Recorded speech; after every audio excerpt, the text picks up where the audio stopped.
America's ports look like parking lots for cargo ships right now, containers piling up, cranes frozen mid-swing, and truckers tapping their steering wheels in frustration. The whole supply chain is wheezing, and guess what? It all traces back to one shiny new policy from Washington. A tariff on China that was supposed to look tough, but turned out to be a boomerang. Here's the backstory. The US decided to slap over $3 billion in new fees on ships linked to Chinese companies, whether built, owned, or operated by them. The idea sounded bold. Weaken China's grip on global shipping. Instead, it was like yanking the handbrake on world trade. Because Chinese companies are deeply woven into the maritime system, this move didn't just target Beijing, it hit almost a third of the world's cargo fleet. Cue the chaos. Endless paperwork, customs checks, insurance headaches, and legal tangles that left ships stranded like ducks in a traffic jam. Take Costco, for example. Just one shipping group, now staring down $1.5 billion in new costs. That's not monopoly money. Those expenses roll downhill, straight into the price tags on everything Americans buy, from sneakers to smartphones, before the goods even make it off the dock. Port authorities were drowning in red tape. Truckers couldn't move cargo fast enough. The US had tried to squeeze China but ended up choking its own arteries. Analysts are calling it the worst logistics meltdown since COVID, and honestly, they might be right. Then came the plot twist. China didn't complain, threaten, or tweet angrily. Nope. They just shrugged and shifted course. Quietly, efficiently, they rerouted their massive container ships away from the US coast and pointed them toward Europe. Overnight, ports in the UK saw traffic jump by 30%. While American docks sat idle, British ones were suddenly booming. And this wasn't some quick detour. It was the start of a major global reroute that had been quietly in the works for years. China's Belt and Road Initiative wasn't just a slogan, it was their backup plan. While America built trade barriers, China built bridges, literally and diplomatically, connecting Asia, Europe, and Africa. They turned an American penalty into a strategic victory, signing new trade deals, deepening partnerships, and filling shelves elsewhere while U.S. importers dealt with shortages and higher prices.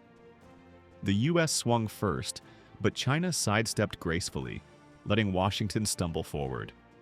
Within months, Chinese exports to Europe shot up by 12%, while shipments to the U.S. dropped nearly 9%. That's not a hiccup. That's a tectonic shift in global trade. Across the Atlantic, British ports like Felixstowe and London Gateway became the new party hotspots of global commerce. Cranes worked overtime, warehouses filled up, and hiring surged. While American ports faced silence, British ones buzzed with opportunity. The UK didn't start this trade war, but it's sure cashing in on it, emerging as Europe's new front door for Asian goods. And if this trend sticks, it could reshape Britain's economy for years to come. But this trade shuffle has a bigger ripple effect. Enter BRICS. That's Brazil, Russia, India, China, and South Africa, the club of emerging economies that's quietly building its own world order. With China now channeling more trade through these partners, BRICS isn't just surviving, it's thriving. They're trading more in their own currencies, slowly loosening the world's dependence on the US dollar. Ironically, America's tariffs ended up funding the very system designed to rival it.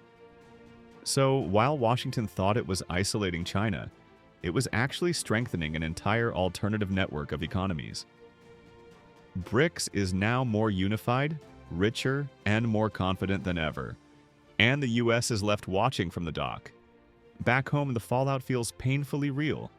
For longshoremen, truckers, and warehouse crews, this isn't geopolitics. It's lost paychecks. Ships aren't docking, hours are shrinking, and layoffs are spreading like ripples through port towns.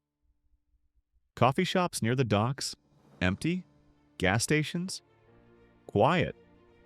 Families that depend on port work are feeling the sting firsthand.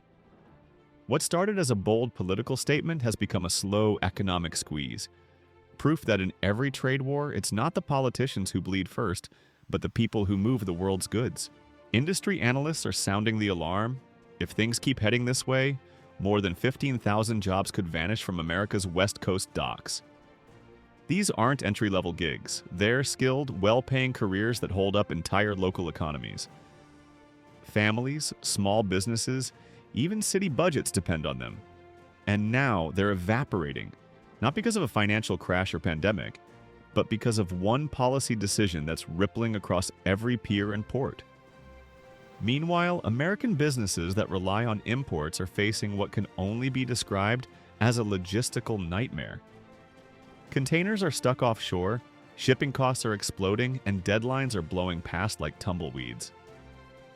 Manufacturers can't get components, retailers can't restock shelves, and everyone's staring down the same brutal choice.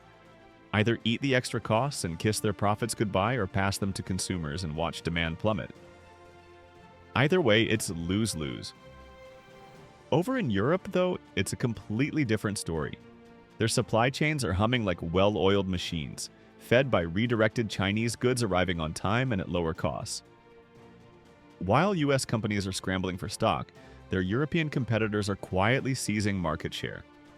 The American protection policy is now protecting absolutely no one. Take a US furniture retailer, for instance. Their entire operation depended on a rhythm: ships arriving from China every few weeks, shelves constantly replenished. Now those deliveries are delayed by 4 to 6 weeks. That's an eternity in retail. Sales are slipping, customers are drifting to European online stores, and in desperation, they're spending millions on air freight just to keep up. A short-term fix that's burning through long-term profits. But while many American firms are barely keeping their heads above water, some global giants are surfing this wave like pros. Airbus, the European aerospace titan, is a perfect example. Instead of choosing sides, it's doubling down on both. The company is expanding production in Mobile, Alabama, and Tianjin, China, playing both teams without breaking a sweat. It's a masterclass in corporate diplomacy. By building planes on both continents, Airbus dodges tariffs, stays in everyone's good books, and keeps profits soaring. In a world split between trade wars and political posturing, they've proven that the smartest players don't build walls. They build bridges. But this situation reveals something even deeper: cracks in the Western alliance itself. While Washington is busy drawing lines and isolating China, Europe is quietly opening its doors. European leaders are welcoming Chinese trade and investment with open arms, and it's creating a massive rift between the US and its oldest allies. Where America sees a rival, Europe sees a partner with deep pockets and fast ships. This isn't just about commerce, it's a strategic divorce. The once united Western front on China is now fraying. The US stands increasingly alone in its hardline stance, while its allies are busy signing deals and counting profits. The result? A fragmented West and a far more flexible China, slipping through the cracks and expanding its influence. When you zoom out, the picture is painfully clear. What was meant to weaken China has instead exposed America's biggest blind spot: a failure to anticipate. While Washington was playing checkers, Beijing was quietly playing 4D chess. China had spent years building an escape route through its Belt and Road Initiative, investing in ports from Piraeus, Greece, to Hambantota, Sri Lanka. When the tariffs hit, they simply switched lanes and kept moving. America, meanwhile, targeted a single choke point and watched its own system clog up. It wasn't the goal of fixing trade imbalances that failed, it was the strategy. The move disrupted global shipping routes, sparked inflation at home, and gave China every excuse to accelerate its long-term ambitions. Now, the world is shifting toward a new reality: a multipolar trade system. The old era of one dominant global economy is fading fast. In its place, we're seeing emerging blocs: America on one side, China and BRICS on the other, each building their own trade networks, currencies, and alliances. For businesses, that means developing dual supply chains: one that can survive US policy swings, and another that can thrive in China's growing network.